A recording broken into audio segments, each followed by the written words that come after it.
Hello बच्चों, आप सब कैसे हैं।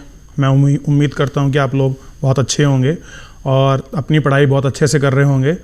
और जो भी हमारा आपका शेष टॉपिक रह गया था बच्चों, आपकी 12th क्लास का जो मैं आपको पहला चैप्टर पढ़ा रहा था और सामान्य परिचय हम लोग आपका पढ़ रहे थे अपनी अर्थव्यवस्था के बारे में, कि हमारी अर्थव्यवस्था में हमें किस प्रकार उसकी जो आपके वस्तु उत्पादन है और कैसे जो हमारे आपके सीमित संसाधन हैं हम उनका किस प्रकार से आपका प्रयोग कर सकते हैं। और साथ में हम ये भी देख रहे थे कि हमें किन वस्तु का उत्पादन करना है, किस प्रकार करना है और कितना करना है, इसका निर्णय कौन लेगा। इन सारी चीज़ों को हम लोग आपका देख चुके थे बच्चों। और साथ में हम ये भी देखना, जो हमारा टॉपिक था आज का, वो हम लोग कहाँ शुरू कर रहे थे, हम लोग यहाँ से देख रहे थे कि सीमांत उत्पादन क्या होता है। हमने इसको समझने की कोशिश करी थी, क्लियर है।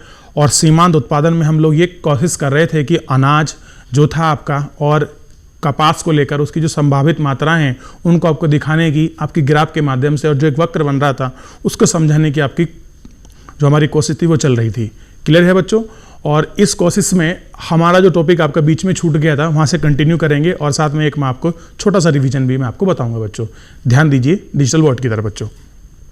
देखिए, जो सीमांत उत्पादन आपकी संभावनाओं को हम आपका पढ़ रहे थे, और सीमांत उत्पादन संभावनाओं में हमने ये देखा है कि चाहे आपका कोई व्यक्ति हो बच्चों या फिर कोई भी अर्थव्यवस्था हो, उसमें हर प्रकार के जो आपके संसाधन हैं उनकी संभावनाएं कैसी होती हैं, उनमें कम होती है, क्योंकि उनके जो आपके दुर्लभ संसाधन होते हैं उनमें कहीं ना कहीं आपकी वैकल्पिक आपका प्रयोग होता है। और इन सब का प्रयोग जो आपका होगा, इसका निर्णय बच्चों कौन लेगा? आपका जो हमारा समाज है, जो हमारी अर्थव्यवस्था है, उसको क्या करना पड़ेगा, वो निर्णय आपका लेना पड़ेगा बच्चों, क्लियर हो गया। और साथ में एक हमने आपकी उत्पादन संभावना की जो आपकी तालिका थी बच्चों, इसको हम आपका देख रहे थे। और इस आपकी संभावना हमने ABCDE तक हमने आपकी संभावनाएं देखी, और साथ में अनाज और कपास दो हमने ऐसी उत्पादन वस्तुएं ली, और उन उत्पादन आपके वस्तुओं में उनकी क्या संभावना हो सकती है उत्पादन की, इसकी देखने की हमने क्या करी आपको बच्चों कोशिश करी, क्लियर हो गया। और इस संभावना के माध्यम से हमने इसको समझा कि आखिर में किसी में सीमांत उत्पादन क्या होता है और कैसे होता है। और साथ में हमने आपस में जो अनाज और कपास का कंपैरिजन भी करा कि किस प्रकार अगर अनाज की एक संभावना है तो वो कहीं कपास की 9 संभावना भी हो सकती है। यानी कि जो हमारे पास आपके संसाधन हैं, यानी कि जो हमारे सीमित संसाधन हैं, अगर उन सीमित संसाधनों का हम पूर्णतः प्रयोग करें तो उसमें अनाज और कपास दोनों की संभावना क्या हो सकती हैं, अलग अलग हो सकती हैं। और जो उनका सहयोग है, यानी कि आप ये ऐसे मान सकते हैं, जो आपका अनाज का हाईएस्ट रेट है, यानी कि 4 संभावना है, और कपास की जो आपकी 10 हाईएस्ट संभावना है, इस आपके संभावना को ही आप सीमांत उत्पादन आप समझ सकते हैं, क्लियर हो गया बच्चों। ये तो हम आपका कल के जो हमारा लेक्चर था उसमें हम लोग आपका देख चुके थे। और साथ में मैं ये जो आपका वक्र है सीमांत उत्पादन संभावना, इसको आपको समझाने की मैं क्या कर रहा था बच्चों, कोशिश कर रहा था, क्लियर है। चलिए, जितना भी है इससे शेष आगे हम लोग शुरू करते हैं, ठीक है। सीमांत उत्पादन संभावना अनाज तथा कपास, किसकी बच्चों? अनाज तथा कपास के उन सहयोग को दर्शाती है। देखिए, अब जितना भी आपको हर एक शब्द आपको ध्यान देना है कि सीमांत उत्पादन संभावना अनाज तथा कपास के उन सहयोग को दर्शाती है जिनका उत्पादन अर्थव्यवस्था के संसाधनों का पूर्ण रूप से उपयोग करने में किया जाता है। यानी कि आप देखिए, जो सीमित उत्पादन संभावना है वो क्या है? अनाज और कपास का जो आपका संयुक्त उत्पादन जो सहयोग होगा उसको दर्शाती है। और उन जो आपका उत्पादन है, और वो बच्चों किसके लिए होगा? हमारी अर्थव्यवस्था के लिए। और जितना भी संसाधन होगा उनका हम क्या करेंगे बच्चों? हम उनका प्रयोग करेंगे, और यही प्रयोग हमारा क्या कहलाएगा? सीमांत उत्पादन संभावना कहलाएगा। ध्यान रहेगा आपको। चलिए आगे देखते हैं, ध्यान दीजिए। सीमांत उत्पादन संभावना के ठीक नीचे स्थित कोई भी बिंदु अनाज कपास का वह सहयोग दर्शाता है जो तब उत्पादित होगा जब सभी अथवा कुछ संसाधनों का उपयोग या तो पूरी तरह ना किया जाए हो, या और अथवा उनका अपव्यय करते हुए किया गया हो। यदि आपके दुर्लभ संसाधन में से अधिक संसाधनों का उपयोग अनाज के लिए किया गया तो कपास उत्पादन के लिए कम संसाधन उपलब्ध होंगे। देखिए बच्चों, जितनी आपकी टफ लैंग्वेज लिखी है मैं इसको केवल ये समझाने की आपको कोशिश करता हूँ। जो आपकी सीमांत उत्पादन, जो आपकी संभावना है, वो सीमांत उत्पादन आपकी संभावना सहयोग में जो भी हमारे आपके क्या हैं बच्चों, जो हमारे आपके संसाधन हैं, उन संसाधनों के अंदर अगर हम सारे संसाधन अपने अनाज उत्पादन करने में लगा देंगे तो कहीं ना कहीं वो संसाधन जो हमारे कपास के लिए वो कम उसकी उत्पादन हो सकता है। यदि हम वही सारे जितनी हमारे संसाधन हैं अगर हम कपास के उत्पादन करने में लगा दें तो कहीं ना कहीं जो हमारा अनाज है उसकी उत्पादन संभावना आपकी कम हो सकती है। और देखिए, जो हमारा अनाज था और कपास था, जो उसकी हाईएस्ट रेट होगी, यानी कि जितना वो अधिक आपका जितना उत्पादन करेंगे, उनके अगर सहयोग को जोड़ा जाए और उस सहयोग को जोड़ना जितने संसाधन हैं और उन संसाधनों का अगर हम अपनी अर्थव्यवस्था में प्रयोग करें, यही क्या है आपका सीमांत उत्पादन आपकी संभावना है। यानी कि आपको कुल मिला के समझ आना चाहिए कि जो भी आपकी हमारे संसाधनों का प्रयोग करने के माध्यम से जो भी दो ऐसी दो वस्तुएं दिखा रहा है बच्चों, एक प्रकार का, एक आपका अनाज और कपास है, इन दोनों की जो अधिकतम संभावनाएं हैं उन संभावनाओं को अगर जोड़ लिया जाए और जो उनकी जोड़ने वाली संभावना जो आपके संसाधन है उनका प्रयोग हम लोग कहां करेंगे, अपनी अर्थव्यवस्था में करेंगे। कहां करेंगे बच्चों, अर्थव्यवस्था में। तो जो उन सीमांत संसाधनों का जो उपयोग सहयोग जो है जो हमारी अर्थव्यवस्था में होगा उसको हम क्या बोलेंगे, सीमांत उत्पादन संभावना ही हम कहेंगे। क्लियर है बच्चों? चलिए आगे देखते हैं, ध्यान दीजिए आप लोग। देखिए, यही आपका बताया गया है पूरे इसमें चैप्टर में कि अगर हम ज़्यादा अपने संसाधन कपास पे लगाएंगे तो अनाज कैसा होगा, उसके लिए संसाधन कैसे मिलेंगे, हमें कम पड़ेंगे। क्लियर हो गया? यदि हम किसी एक वस्तु की अधिक मात्रा प्राप्त करना चाहते हैं तो अन्य वस्तु की कम मात्रा प्राप्त की जा सकेगी।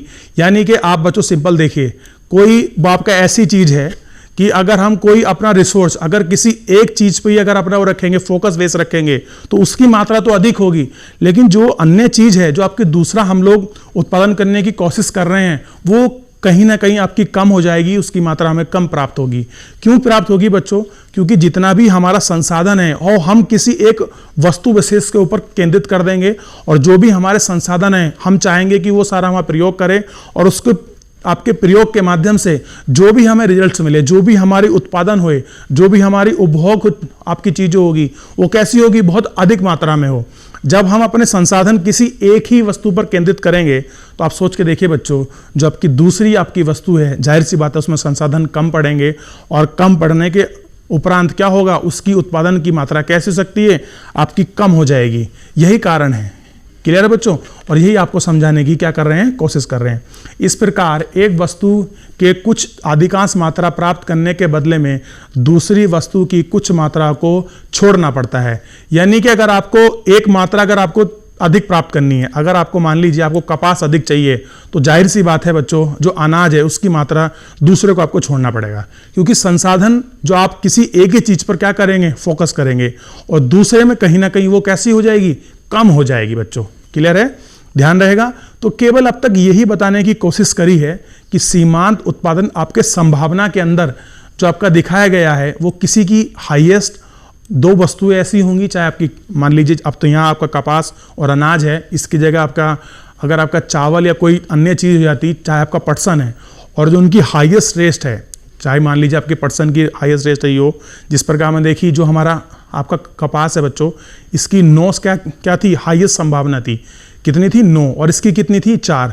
अब अगर आप इन दोनों को अगर ऐड करेंगे और ऐड करने के बाद जो इनका संसाधन होगा, जो ये आपके रिसोर्स बने हैं और रिसोर्स को जो हम अपनी अर्थव्यवस्था में प्रयोग करेंगे, यही प्रयोग क्या कहलाएगा, आपका सीमांत उत्पादन संभावना कहलाएगा। क्लियर है बच्चों?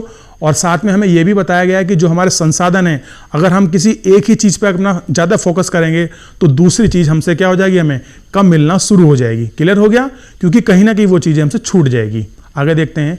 इससे वस्तु की एक अतिरिक्त इकाई प्राप्त करने की अवसर लागत कहते हैं। यानी कि अगर हम ऐसा कर पाए बच्चों कि जितना हमने अपनी जो भी कुछ मात्रा आपने छोड़ना पड़ा है और अगर उसमें अगर एक कोई भी आपकी यूनिट अगर हमने एक्स्ट्रा प्राप्त कर ली तो उसको हम क्या बोलेंगे, वो हमारा हो जाएगा अवसर लागत। यानी कि ऐसी उत्पादन संभावना जिसकी बहुत कम हो, अगर हम वहां से एक यूनिट अतिरिक्त प्राप्त कर लें तो वो क्या होती है, आपकी अवसर आपकी लागत हो जाएगी। वो क्लियर हुआ बच्चों, क्या हो जाएगी, अवसर लागत हो जाएगी। देखिए कहीं ना कहीं मैं ये नहीं कहता कि सीमांत उत्पादन बहुत आसान है, ये अपने आप में कठिन है, क्योंकि इसे समझना का मतलब है कि पूरी आपको फोकस करके रखना है इस टॉपिक पे, तभी आपको समझ आएगा बच्चों। क्लियर है क्या? तो मैं उम्मीद करता हूं कि आपको समझ आया हो कि हम किस प्रकार आपकी सीमांत उत्पादन संभावना को हम निकाल सकते हैं। क्लियर हो गया बच्चों? बस ये आप लोग यहाँ से एक बार मैं दोबारा कहता हूँ कि ये सीमांत उत्पादन संभावना यहाँ से लेकर और यहाँ तक आप जरूर ध्यान रखिए, ये इसकी परिभाषा के रूप में भी आप इसे समझ सकते हैं कि सीमांत उत्पादन संभावना क्या है बच्चों। क्लियर हो गया? देखिए मैं दूसरे कलर से मैं आपको दिखा देता हूँ ताकि आपको थोड़ा सा क्लियर हो जाए। ये सीमांत उत्पादन संभावना यहाँ से लेकर ये इधर इतना भी टॉपिक होगा, ये पूरा आपका क्या होगा, सीमांत उत्पादन संभावना की परिभाषा को आप अच्छे से समझ सकते हैं। क्लियर हो गया बच्चों? आप अपनी बुक में इसको अंडरलाइन कर लीजिए ताकि आपको पता रहे कि सीमांत उत्पादन संभावना क्या है। ठीक है, चलिए आगे देखते हैं। प्रत्येक अर्थव्यवस्था को अपने पास उपलब्ध अनेक संभावनाओं में से किसी एक का चयन करना पड़ता है। दूसरे शब्दों में कहें तो बहुत सी उत्पादन संभावनाओं में से किसी एक का चयन करना ही अर्थव्यवस्था की केंद्रीय संभावना है। बच्चों ध्यान दीजिए, जो इसमें क्या बोला गया है कि जो हमारी अर्थव्यवस्था है और उस अर्थव्यवस्था के अंदर जितने उपलब्ध आपके संसाधन हैं या जो आपकी संभावनाएं हैं, उन जो भी आपकी अर्थव्यवस्था के अंदर जो संभावना है, उन संभावनाओं में से किसी को एक को चयन करना ही क्या है, आपकी केंद्रीय क्या है, समस्या की संभावना है। यानी कि आप देखिए, अगर हम क्या पढ़ रहे थे, केंद्रीय जो आपकी समस्या है उसकी संभावनाओं को हम लोग आपका देख रहे थे। क्लियर हो गया?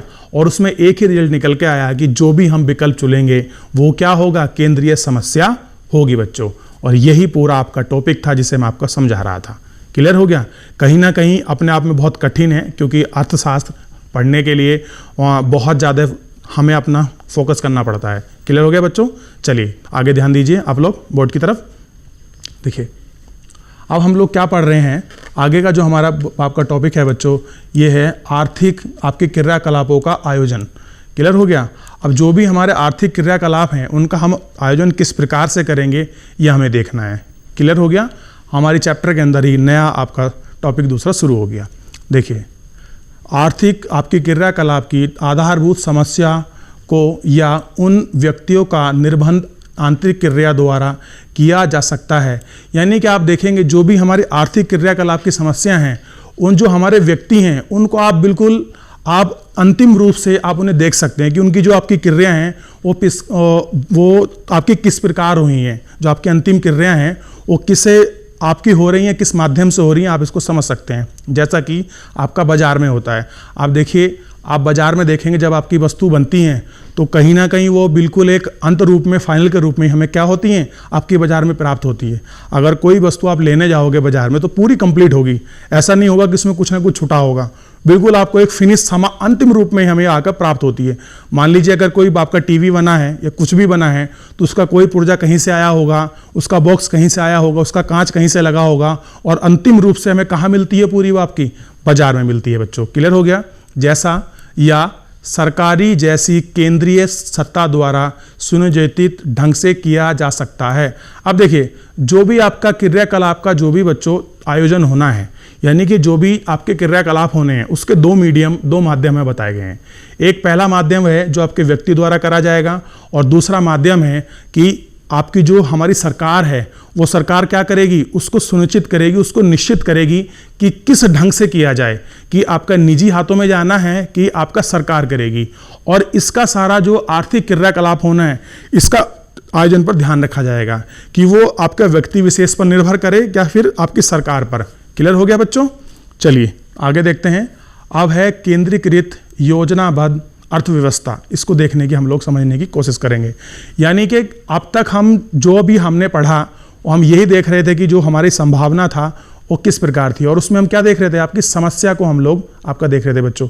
ध्यान दीजिए, अर्थव्यवस्था की समस्याएं, और समस्याओं में हमने बहुत सारी समस्या भी देखी कि उत्पादन कैसे हो, कितनी मात्रा में हो, उत्पादन कैसे होगा, और आपका किसके लिए किया जाएगा, ये भी क्या है, अर्थव्यवस्था की आपकी समस्या थी। उन समस्या में ये भी देखा था कि किस प्रकार से जो आपके संसाधन हैं, सीमित आपके संसाधन हैं, उनका अंतिम व्यक्ति तक किस प्रकार पहुंचा जाए, उनको किस प्रकार आपका वितरण किया जाए, ये भी अर्थव्यवस्था की एक केंद्र की समस्या थी।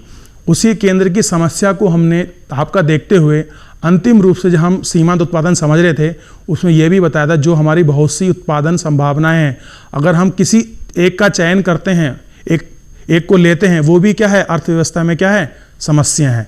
यानी कि अब तक जो भी अर्थव्यवस्था की समस्या थी हम उनको बहुत अच्छे से देख चुके हैं। अब देखेंगे आपका आयोजन वो किस प्रकार से प्लानिंग कर रहे हैं, जो हमारे आर्थिक क्रियाकलाप होने हैं बच्चों। क्लियर हो गया?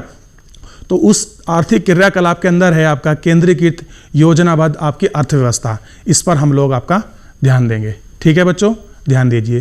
केंद्रीकृत योजनाबद्ध अर्थव्यवस्था के अंतर्गत सरकार या केंद्रीय सत्ता उस अर्थव्यवस्था के सभी महत्वपूर्ण क्रियाकलापों की योजना बनाती है।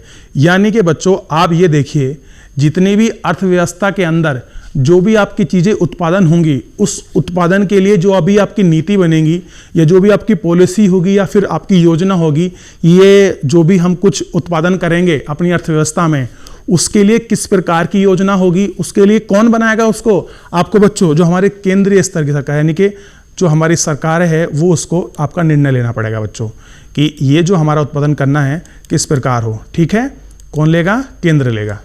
देखिए ध्यान दीजिए आप लोग, किसकी होगी, सरकार की जिम्मेदारी होगी। ये केंद्रीय सत्ता के अंदर की अर्थव्यवस्था के महत्वपूर्ण क्रियाकलाप की योजना बनाएगी। क्लियर हो गया? वस्तु और सेवा के उत्पादन, जो आपका उत्पादन होना है, जो भी वस्तु आपकी बनेगी और उसका विनिमय यानी कि किस प्रकार बिकेगी बच्चों, और उपभोग के संबंध में महत्वपूर्ण निर्णय सरकार द्वारा ही लिए जाते हैं। यानी कि बच्चों आप ये ध्यान दीजिए कि जो हमारी वस्तु आपका बन रही है, उस वस्तु के बनने पर किस प्रकार बने, कैसे बने, ये सारा नियोजन लेना सरकार के ऊपर आपका निर्भर करेगा। क्लियर हो? किसके ऊपर निर्भर करेगा बच्चों, सरकार के ऊपर। और साथ में सरकार को ये भी देखना है कि हम किस प्रकार योजना बनाएं कि जो हमारे आर्थिक क्रियाकलाप हैं वो किस प्रकार उनका उपभोग हो बच्चों, और उपभोग के साथ किस प्रकार उनका क्रय विक्रय हो, और किस प्रकार तक वो अंतिम व्यक्ति तक उनकी पहुंच सुनिश्चित हो सके। इस प्रकार की नीति जो भी बनाएगी आपकी सरकार बनाएगी, और ये सरकार की जिम्मेदारी होगी। और सरकार की कौन सी बच्चों, जो आपकी केंद्रीकृत सरकार होगी, जो सेंट्रलाइज जो आपका पावर होगी, उसके अंदर ये उसके सामने क्या होगा, चैलेंज मान लीजिए आप उसको, या फिर उसकी जिम्मेदारी मान लीजिए कि जो आपकी केंद्रीकृत आपकी सरकार होगी, वो सरकार ये निश्चित करके देगी कि हमें अपनी अर्थव्यवस्था में किस प्रकार के हमें क्रियाकलाप करने हैं, उन सारे क्रियाकलाप की योजना किस प्रकार बनानी है ताकि उपभोग और आपका क्रय विक्रय आसानी से व्यक्ति तक हो सके, और जो हमारी वस्तुएं हैं उन वस्तु का प्रयोग आपके बच्चों जो हमारे व्यक्ति हैं उन तक आपका पहुंच सके बच्चों। क्लियर हो गया? तो यानी कि हम यही समझने की कोशिश कर रहे थे कि जो भी हमारी आर्थिक क्रिया होनी है, कोई भी ऐसी गतिविधि, उसका फाइनल रूप से जो आपका डिसीजन लेगा, जो भी योजना बनाएगा, वो कौन बनाएगा, यानी कि सरकार, यानी कि आपके सेंट्रलाइज जो आपकी चीज़ें होंगी वही बनाएंगी। चलो बच्चों ध्यान देते हैं आगे बोर्ड की तरफ, ध्यान दीजिए। देखिए तो हम इतना आपका देख चुके थे। वहीं केंद्रीय सत्ता संसाधनों का विशेष रूप से विनिधान यानी कि इन्वेस्टमेंट करके वस्तुओं और आपके सेवाओं का अंतिम सहयोग प्राप्त करने का प्रयास कर सकती है। यानी कि आप देखिए सरकार क्या करेगी, जो भी अपने उसके पास अपने कोर में जो कि कुछ अपने संसाधन पड़े हैं, जो अपने जो उसके रिसोर्स हैं, उन रिसोर्स को क्या करेगी, आपके विशेष रूप से आपका इन्वेस्टमेंट करेगी। और इन्वेस्टमेंट करने से क्या होगा, जो उसकी वस्तु और सेवा का क्या होगा, जो उसे रिजल्ट चाहिए अधिकतम, वो उसको प्राप्त होगा। क्लियर हो गया? क्या होगा, अंतिम रूप से आपका अधिकतम आपका प्राप्त होगा, और यही उसकी कोशिश रहेगी जो पूरे समाज के लिए वांछनीय हो, यानी कि महत्वपूर्ण हो। क्या हो बच्चों, जो आपके पूरे समाज के लिए आपका महत्वपूर्ण हो। यानी कि सरकार को ऐसे संसाधनों में इन्वेस्टमेंट करना है ताकि जो व्यक्ति तक जो अंतिम आपका सहयोग है, जो आपकी जो हाईएस्ट उत्पादन है वो आपका मिल सके, और वो जो उत्पादन होगा वो किसके लिए होगा, जो हमारा पूरा समाज है उसके लिए कैसा होगा, महत्वपूर्ण होगा बच्चों। क्लियर हो गया? तो आप ये समझ सकते हैं जो केंद्रीकृत आपकी योजना हमारी अर्थव्यवस्था के लिए बनाई जाएगी, उसका जो आपको फोकस रखना है, इस तरह रखना है ताकि जो हमारा समाज है वो समाज के लिए कितना महत्वपूर्ण है, और उन संसाधनों का विशेष रूप से वितरित किया जाए उनको या किस प्रकार उत्पादन किया जाए, इसकी जिम्मेदारी हमारी केंद्र की जो सत्ता है उसके ऊपर निर्भर करेगी बच्चों। क्लियर है? मैं उम्मीद करता हूं कि आपको ये चीज़ समझ आई होगी कि जो हमारी आर्थिक क्रियाकलाप की जो आयोजना है आयोजन है वो कौन करेगा और किस प्रकार करेगा बच्चों। क्लियर हो गया? चलिए आगे देखते हैं। उदाहरण है, यदि आप पाया जाता है कि कोई ऐसी वस्तु और सेवा जो पूरी अर्थव्यवस्था में सुखी समृद्धि का अंत्य महत्वपूर्ण है, यानी कि अगर आप देखिए, अगर हम ऐसे देखते हैं कोई ऐसी आपकी वस्तु है, आपका गुड्स है या कोई आपकी सर्विस है जो हमारी पूरी अर्थव्यवस्था को, जो हमारी ग्रोथ को आपका बढ़ा सकती है, हमारी सुख समृद्धि आपका बढ़ा सकती है, वो हमारे लिए कैसी है? बहुत ज़्यादा आपकी महत्वपूर्ण है। क्योंकि बच्चों हमें क्या फोकस करना है? हमें अपनी अर्थव्यवस्था में ऐसी चीज़ों को फोकस करना है जो हमारी अर्थव्यवस्था के लिए कैसा हो? बहुत अच्छा हो, खुश हो, और क्या हो? जो हमारी ग्रोथ रेट को भी क्या हो? आपका बढ़ाए। ऐसी योजना को हमें आपको लागू करना है। चलिए आगे देखते हैं। अब देखिए ये योजना कौन सी हो सकती हैं, कैसी हो सकती हैं, हमें इस पर आपका ध्यान देना है बच्चों। ध्यान दीजिए आप लोग एक बार। देखिए इसमें आपके कुछ आपके सेक्टर हैं जिनकी वो आपका बात करी गई है। देखिए क्या है वो सेक्टर, जैसे आपकी शिक्षा, एजुकेशन है, आपकी हेल्थ फैसिलिटी है, इन चीज़ों के ऊपर वो बात करेगा कि ऐसी जो आपकी चीज़ें हैं ये क्या है? हमारी अर्थव्यवस्था के लिए बड़ी अच्छी होंगी और ये क्या है? बड़ी महत्वपूर्ण भी हैं। देखते हैं, जिसका व्यक्तियों द्वारा स्वयं पर्याप्त मात्रा में उत्पादन नहीं किया जा सकता। अब देखिए जो आपका व्यक्ति विशेष है वो व्यक्ति विशेष क्या नहीं कर सकता, यानी कि जो आपका हेल्थ फैसिलिटी और जो आपका एजुकेशन है उसको स्वयं नहीं आपका प्रोड्यूस कर सकता। आप इसका एग्जांपल सीधे समझ सकते हैं। अगर मुझे आपको स्वास्थ्य सुविधा देनी है, देखिए मैं आपको शिक्षा दे रहा हूं, क्या आप स्वयं उत्पादन कर पा रहे हैं? नहीं, क्योंकि कहीं ना कहीं एक माध्यम आपको जरूरी है, एक ऐसा माध्यम चाहिए कि जिससे क्या हो, व्यक्ति तक वो चीज़ें आपकी प्राप्त कर सकें। यानी कि शिक्षा और स्वास्थ्य दो ऐसे क्षेत्र हैं जिनसे क्या होता है, आपके व्यक्ति मतलब स्वयं उत्पादन नहीं कर सकता। कहीं ना कहीं कौन करेगा इस चीज़ों को उत्पादन? आपका सरकार करेगी। क्लियर हो गया बच्चों? कौन करेगी? सरकार करेगी। आगे ध्यान दीजिए। तो सरकार उन ऐसी वस्तुओं और सेवा का उपयुक्त मात्रा में, देखिए उपयुक्त मात्रा में उत्पादन करने के लिए प्रेरित कर सकती है। अब देखिए साथ में क्या करेगी, अगर लग रहा है सरकार को कि अगर जैसे हेल्थ फैसिलिटी है या फिर जो आपकी एजुकेशन है, इन चीज़ों में अगर कोई व्यक्ति है और वो आपकी पर्याप्त नहीं है, उत्पादित कर ही नहीं सकता, तो सरकार क्या करेगी? ऐसी वस्तु और आपको सेवा के लिए क्या करेगी? इनका उत्पादन के लिए लोगों को आपका प्रेरित करेगी कि आप क्या करिए, हेल्थ को फैसिलिटी को आप डेवलप कीजिए, आप हॉस्पिटल खोलिए, आप स्कूल खोलिए। उससे क्या होगा कि उससे कहीं ना कहीं लोगों को अगर प्रेरणा मिलेगी तो लोगों तक हेल्थ फैसिलिटी और एजुकेशन जैसी चीज़ें उन तक आपकी पहुंच पाएंगी। अगर ऐसा नहीं हो पा रहा है तो फिर ये जिम्मेदारी किसकी बनेगी बच्चों? सरकार की ही बनेगी। क्लियर हो? किसकी बनेगी? सरकार की बनेगी। आगे देखते हैं। या फिर सरकार ऐसी वस्तुओं और सेवा का उत्पादन करने का निर्णय कर सकती है। देखिए जब वो अपना प्रेरित कर रही है कि क्या हो कि लोग इसकी जगह आए और आपको प्रेरित करें। क्लियर हो गया? क्या प्रेरित करें? हेल्थ फैसिलिटी के लिए और एजुकेशन के लिए। और अगर ऐसा नहीं हो पाता है तो गवर्नमेंट क्या करेगी? ऐसी वस्तु को उत्पादन करने के लिए या फिर ऐसी सेवा का उत्पादन करने के लिए स्वयं निर्णय लेगी। क्लियर हो गया? दूसरे परिप्रेक्ष्य में यदि कुछ लोग अर्थव्यवस्था में उत्पादित वस्तुओं और सेवाओं के अंतिम मिश्रण का इतना कम अंश प्राप्त हो कि उनका जीवन रहना ही दांव पर लग जाए, तो ऐसी स्थिति में केंद्रीय संस्था जो आपकी सत्ता है, यानी कि जो आपकी सरकार है, हस्तक्षेप करके किसी भी वस्तु और सेवा का अंतिम मिश्रण का न्यायोचित हिस्सा देने के लिए कार्य कर सकती है। अब देखिए बच्चों ध्यान दीजिए, इतना टफ नहीं समझना है, मैं बहुत ही आसान तरीके से आपको समझाता हूँ। ध्यान दीजिए, जैसे कि आपका जो हेल्थ का सेक्टर है और जो आपका एजुकेशन है, अगर कोई व्यक्ति अपने पास से प्रोड्यूस नहीं कर पा रहा है, मतलब वो चीज़ें नहीं उत्पादित कर पा रहा है, तो उसके लिए क्या करेगी? जो आपके प्राइवेट सेक्टर है वो उनको क्या करेगी? आपका प्रेरित करेगी कि आप लोग करिए। अगर वो लोग नहीं कर पा रहे हैं या ऐसी स्थिति नहीं हो पा रही है, तो फिर ये जिम्मेदारी आपकी सरकार की होगी कि ये जो एजुकेशन है और ये जो हेल्थ फैसिलिटी है ये क्या कराएं? आपको प्रोवाइड कराएं।